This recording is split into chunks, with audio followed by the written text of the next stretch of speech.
விசுவாசிக்கிற உங்களுக்கு உள்ள, முதல்ல வெளியல்ல, விசுவாசிக்கிற உங்களுக்குள்ள அந்த வசனம் பலன் உள்ள பலன் செஞ்சுக்கிட்டே இருக்கு. அது காணக்கூடாத மறைவிடம் ஆவியின் மனுஷன் இருதயம், அது உள்ள பலன் செய்கிறது. 12 வருஷம் பெரும்பாடுள்ள ஸ்திரீ இயேசுவை குறித்து கேள்விப்பட்டாள். உள்ள பலன் செஞ்சிருச்சு. உள்ள பலன் செஞ்சதுனால தானே 12 வருஷம் ஆஸ்தியெல்லாம் செலவழிச்சு கொஞ்சம் கூட ஹீலிங் இல்லை. அந்த நேரத்தில் இயேசுவை குறித்து கேள்விப்பட்டால் உள்ள விசுவாசம் வந்துருச்சு. இந்த விசுவாசம் உள்ள வந்தோன்னே அவள் அடுத்தபடி என்ன பண்ணா, நான் எப்படியாவது அவரை தொடுவேன். விசுவாசம் உள்ள பலன் செஞ்சோன்னே அவரை தொட வேண்டுமென்ற அந்த வாஞ்சை, பெரிய கூட்டம், அவரை தொட முடியாதபடி பெரிய கூட்டம் அங்கே தடையா இருக்கு. ஆனாலும் அவ என்ன பண்ணா, எப்படி தொட்டா தெரியுமா?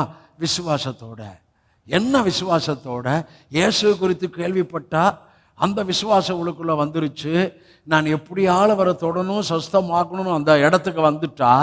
அந்த விசுவாசம் அவளுக்கு வந்ததுனால அந்த விசுவாசத்தோட என்ன பண்ணால், இயேசுவை தொட்டால் உடனே அவள் விசுவாசத்துக்கான ரிசல்ட்டை சரீரத்தில் உணர்ந்தார்.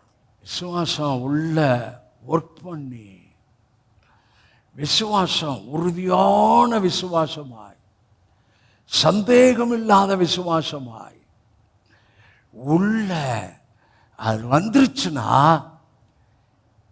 உடனே அவள் தன் சரீரத்தில், எங்க 12 வருஷம் எங்க, ஒரு செகண்ட் எங்க, எத்தனை பேர் புரிஞ்சுங்க? 12 வருஷம் எங்கய்யா, ஒரு வினாடி எங்கய்யா? உங்கள் விசுவாசம் ஒரு வினாடியில் உங்களுக்கு அற்புதத்தை